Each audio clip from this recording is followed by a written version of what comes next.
G7 world leaders are here in Cornwall for their first face-to-face summit since the start of the coronavirus pandemic. On the agenda, vaccinating the world, global economic recovery and combating climate change. And ahead of those talks, Boris Johnson has pledged to donate 100 million vaccine doses to developing countries over the next year. The fight against COVID would not be possible without the UK's efforts on vaccines. Well, we'll have all the very latest from here in Cornwall. Also this lunchtime, with tens of thousands of new infections due to the Delta variant, what chance the end of lockdown in England on June the 21st? To resolve the row over the death of Harry Dunn, Boris Johnson says he's now working with President Biden. And at last, football's Euros get underway. Wales, England and Scotland all vying for glory. And coming up in sport on the BBC News channel, England are bowled out for 303 on day 2 of the second test against New Zealand. We'll bring you the latest live from Edgbaston.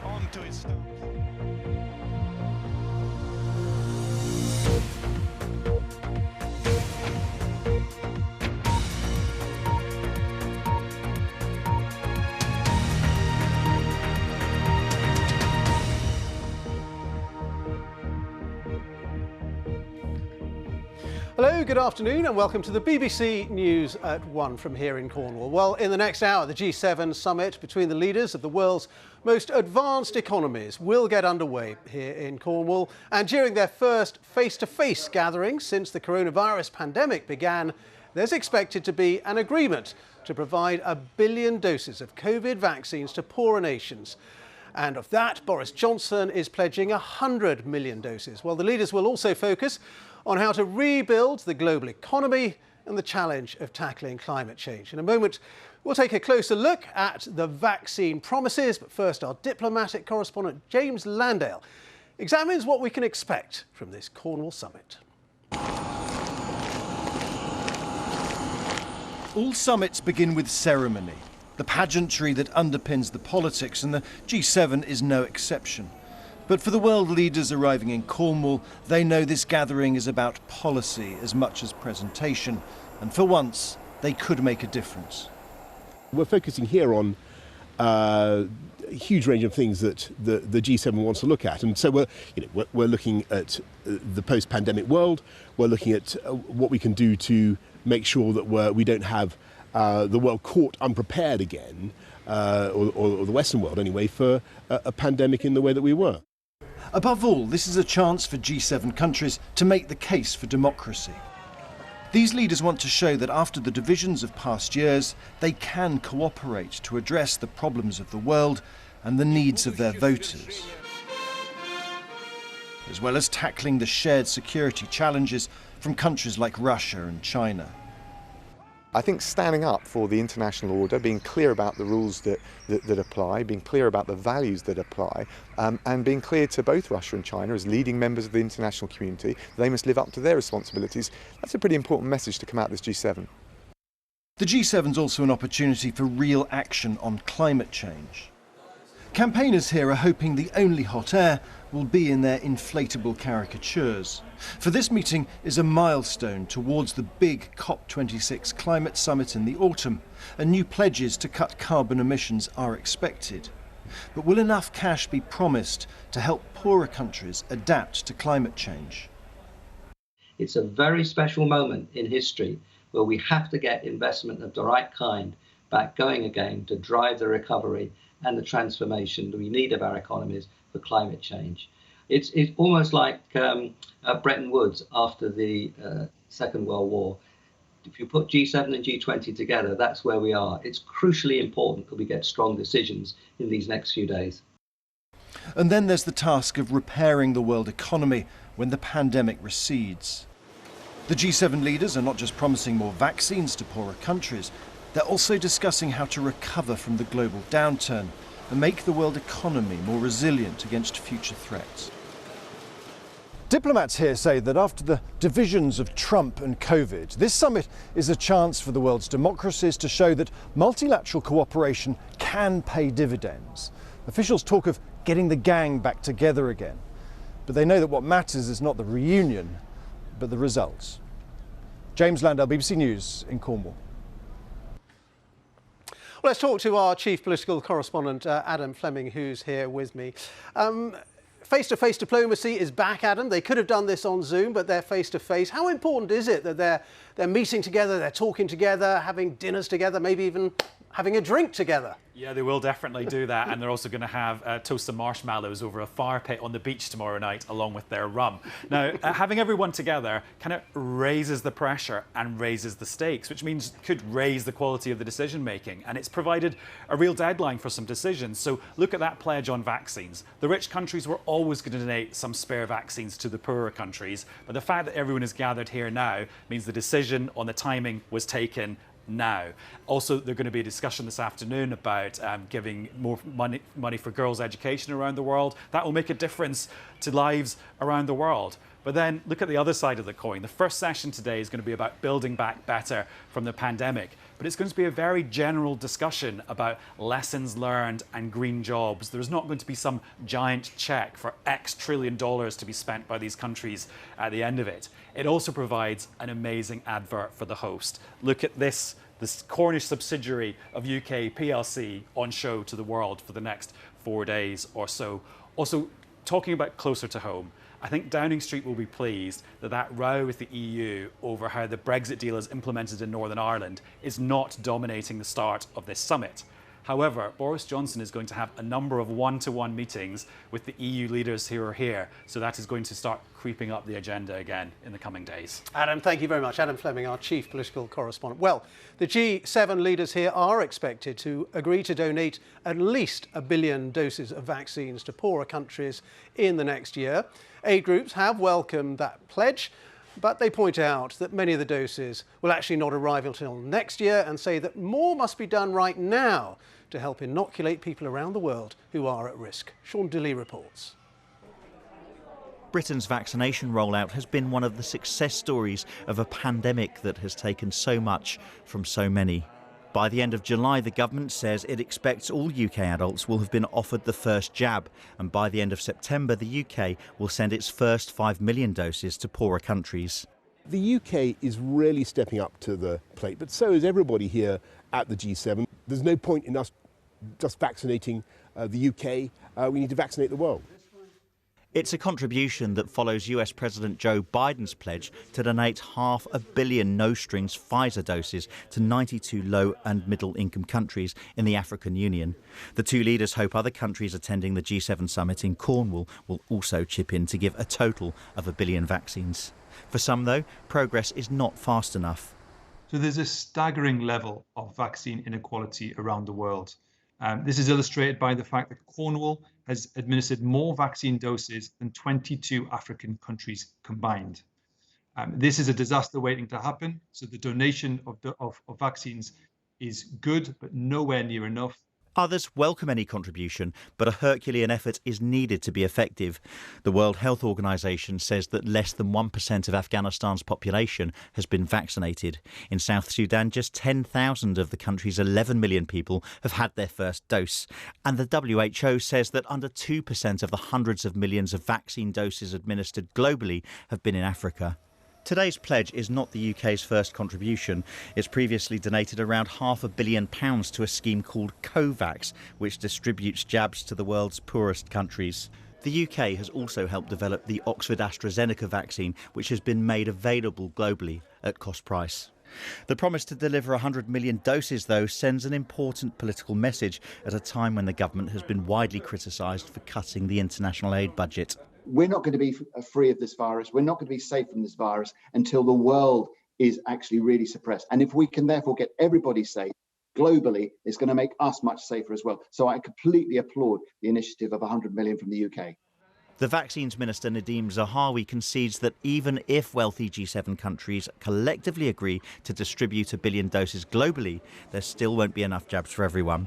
But the Prime Minister says the effort is an important step to vaccinate the world, and no one in the UK will miss out as a result. Sean Dilley, BBC News. Well, let's talk to our North America editor, John Sopel, who is here in Cornwall with us for this G7 summit in Falmouth.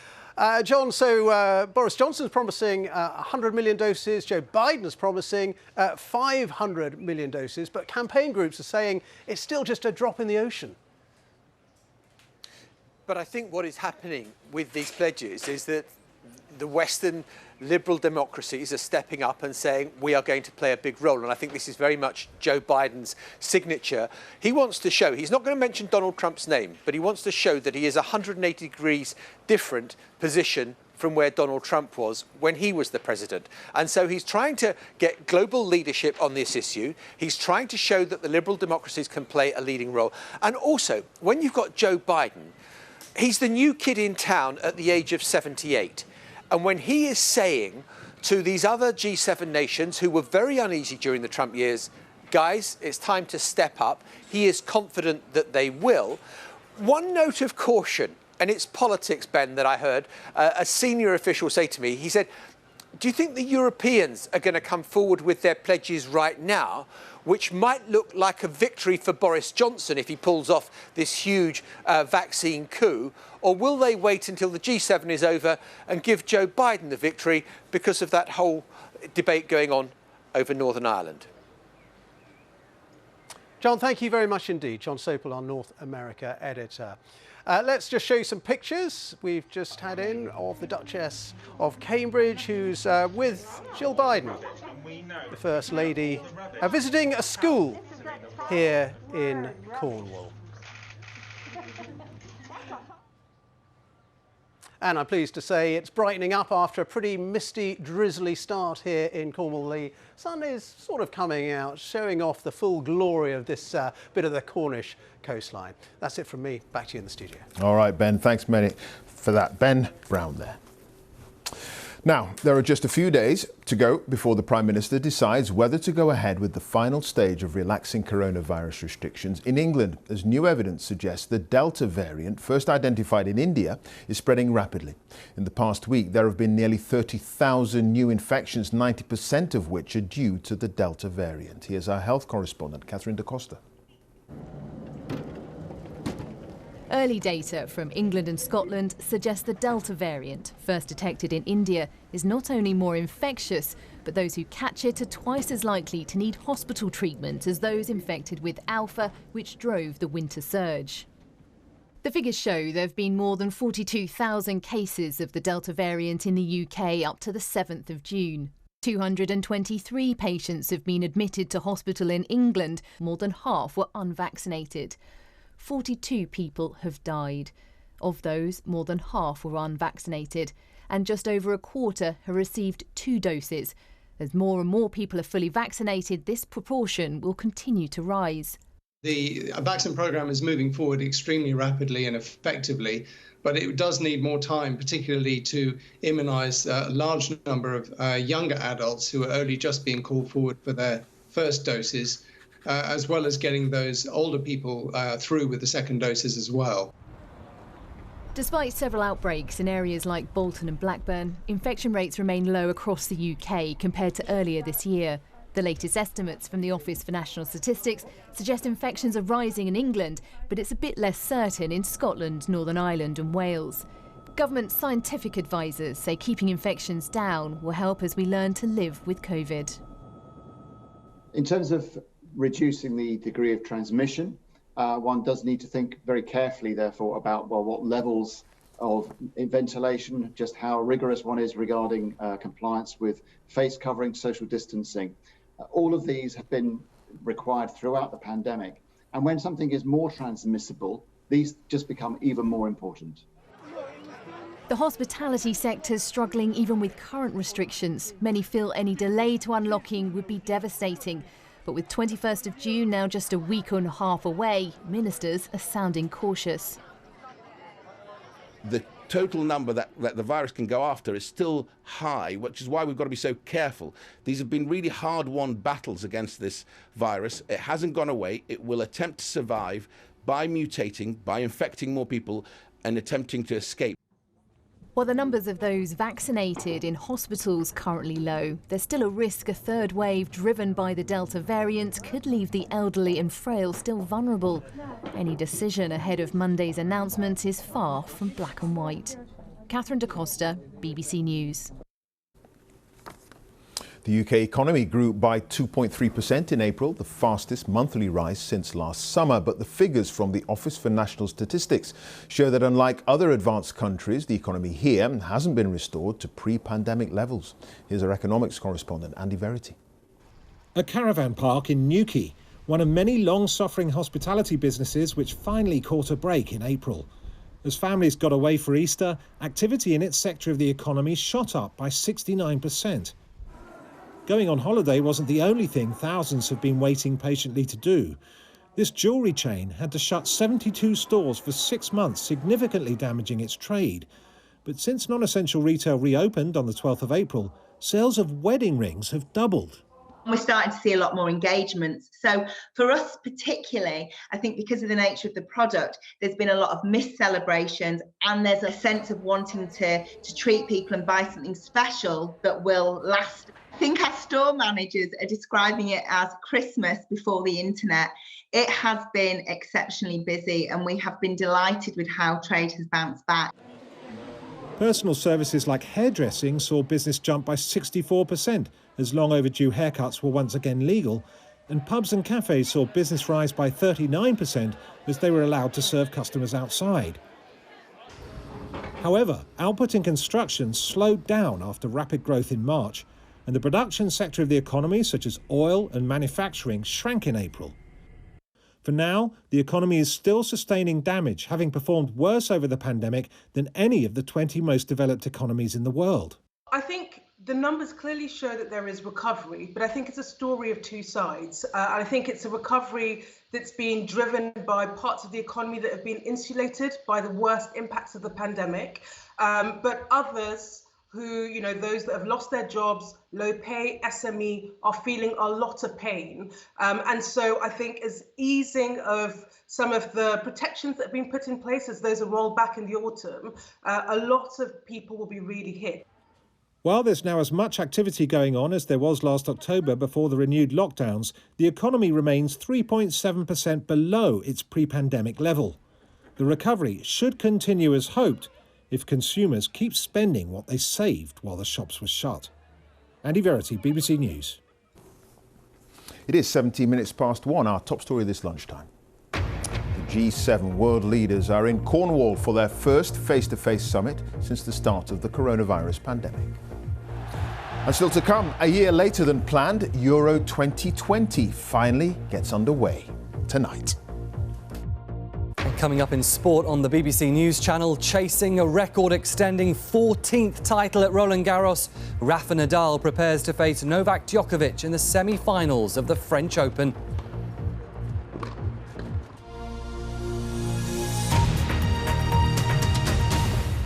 Now, a year later than planned, the European Football Championships finally get underway this evening. 24 countries will compete in 11 cities across the continent, and thousands of fans will be admitted to every game. In Rome this evening, it's Italy against Turkey, and in the next coming days, 3 of the home nations will be in action: Wales, England and Scotland. Adam Wilde has the very latest.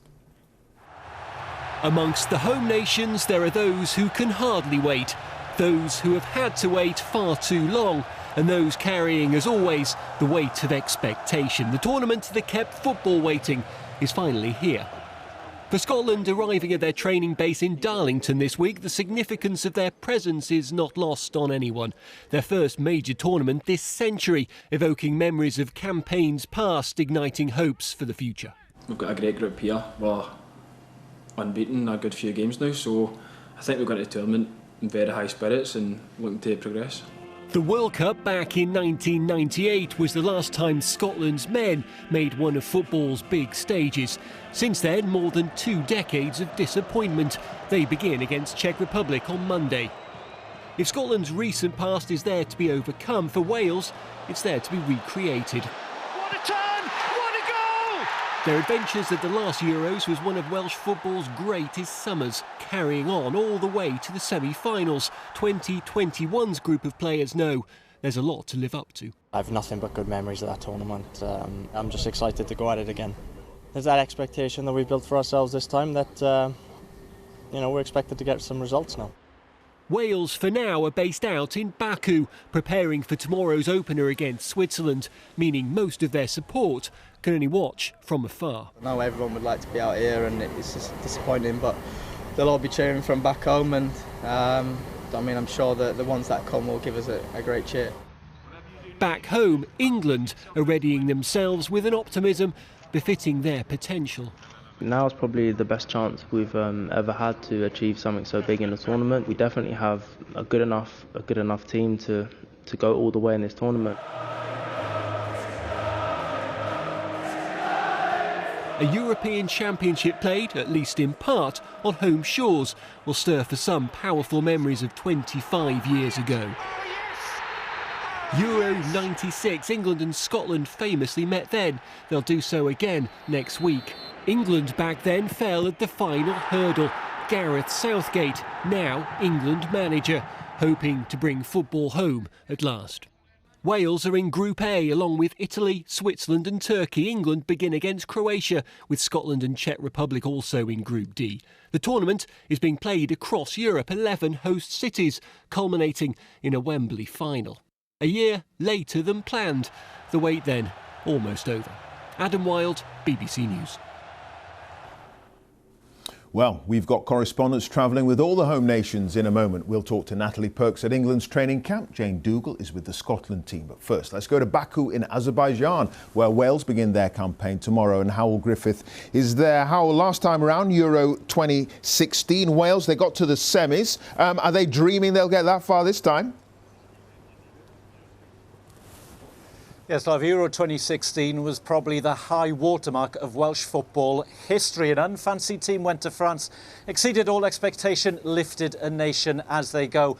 When you speak to the players, many say it was the best summer of their lives. But now their focus has to be on that first game tomorrow against Switzerland in the Olympic Stadium behind me. 3 points there could be vital for making it out of the group stage and into the knockout rounds. Been watching them train all week. They look very happy and relaxed, and the good news is that the likes of Gareth Bale, Aaron Ramsey and Joe Allen all look fit and well. A relief, I'm sure, to lots of Welsh fans back home, and that's where most people will be watching it. Azerbaijan is an amber list country. The Welsh Government and the Football Association of Wales have asked fans not to come. However, a few hundred have flown here. You ask them why they made that decision. They say they know the risks and they're fully prepared to self-isolate when they eventually get home. But it will be a while yet, because after Switzerland, Wales play Turkey next week. Then it's on to Rome to face Italy.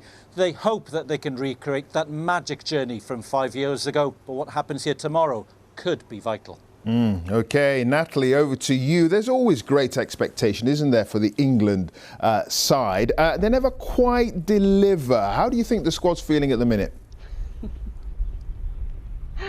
Do you know what? They've been really calm. It's so calm here. But the big difference from Russia is that the nation does now expect a bit more. England could play 6 of 7 matches at home at Wembley, but to put it mildly, Clive, they've got a bit of a rubbish record at the Euros. No other major European nation has ever played as many games as England, only to never make the final. Also, there's a small matter that they've never won an opening match at the Euros in more than 50 years. But let's park all that negativity right here, because just like in the World Cup, this squad does believe it can make its own history. They were the youngest squad in Russia. They're the 3rd youngest here, and they really seem to have carried that good feeling in. They seem to enjoy each other's company, and when they come to chat to us here every day, they are not shy in telling us they believe in each other's ability to go and win this. 17 of these players were not in Russia at all, and since then some really amazingly talented midfielders have come through. The big question now, though, is just how does Gareth make that balance? Who's going to make the starting lineup against Croatia on Sunday? Any possible permutation is a compromise, and so, like I said, it's calm here, but for how long? Yeah, indeed. Natalie Perks there. OK, Jane, over to you with the Scottish team. First time in 23 years they've got to a major international tournament. What a moment for the players, eh? Clive, several of these players weren't even born the last time that Scotland men were at a major tournament. That was in France, 98. But yes, such a great deal of positivity around this squad. Don't forget the quality of the players. 10 play in the Premier League. 2 of them have Champions League medals. So perhaps that's why there's such an innate belief that they can get out of the group stages for the first time in Scotland's history. Now, yesterday, the SFA made it clear that the squad would continue to, as they put it, take a stand against racism, that they would not be taking a knee before their matches. Now, Scotland haven't knelt throughout their warm-up matches, so this isn't new, but because it's such a prevalent issue, Captain Andy Robertson felt that he had to reiterate that they'd spoken together as a group and that taking a stand was the best way for them to show their solidarity. Now, we'll see that at Scotland's first match at Hampden against the Czech Republic. That's not until Monday, so today and yesterday's training sessions have been very much about getting used to their very windy facilities here at Darlington, Rockcliffe, obviously in England, not in Scotland. So in order to bring a little bit of Scotland to England, Captain Andy Robertson presented every member of the squad with a big box of Scottish goodies, including shortbread, a particular brand of Scottish beer, and an orange-coloured soft drink that some people might be more familiar with than others. The energy, Jane, apparently. Jane Dougall there with the Scottish side, Natalie Perks with England, and Howell Griffith there in Baku with the Welsh team. Many thanks.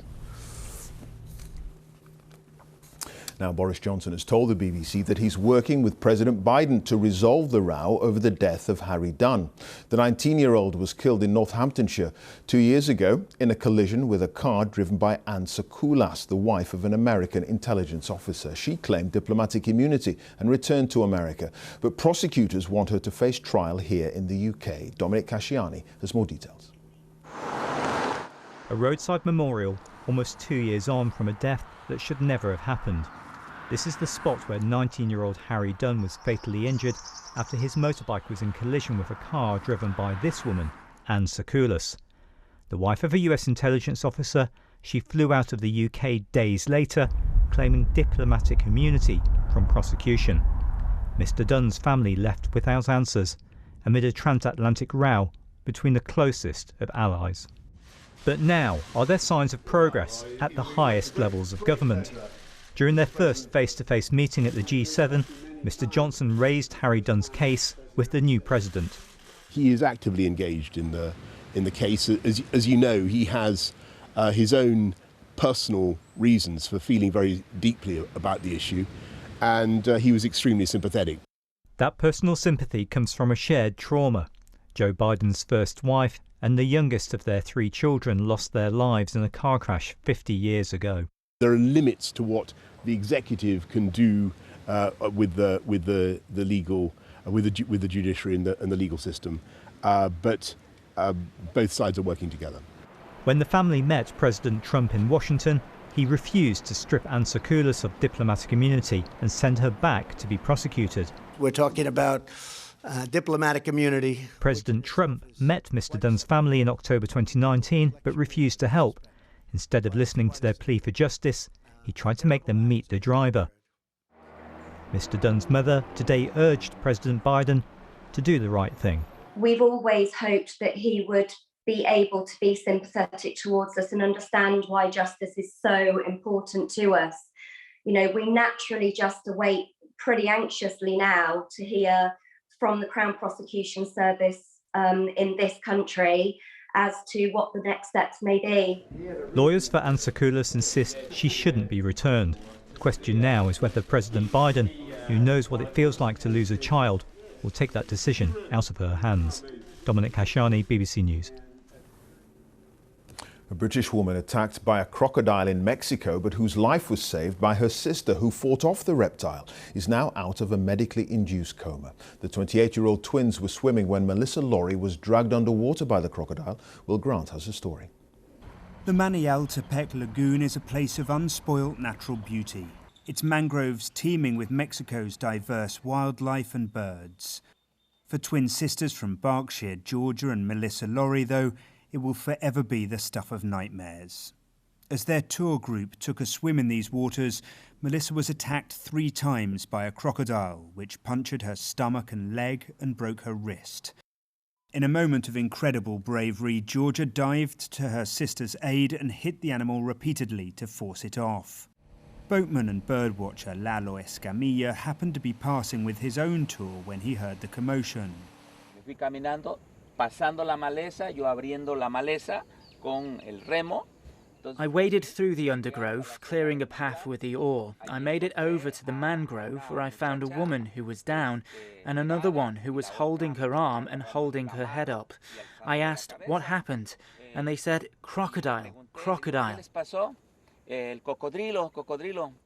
hospital, Melissa developed sepsis and was placed in a medically induced coma from which she has thankfully just emerged. In a voice message shared with the BBC, Georgia gave an update on her twins' condition. Just wanted to let you know that I saw Mel earlier and she's doing really much better. She's doing really good. They took the tube out of her. She's been breathing on her own very well.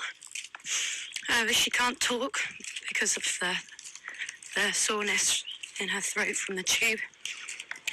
They said that when they were explaining the procedure to her before they did it, that she understood and comprehended everything. She recognised me, knew how I was, seemed happy to see me, and yeah, she's doing much better.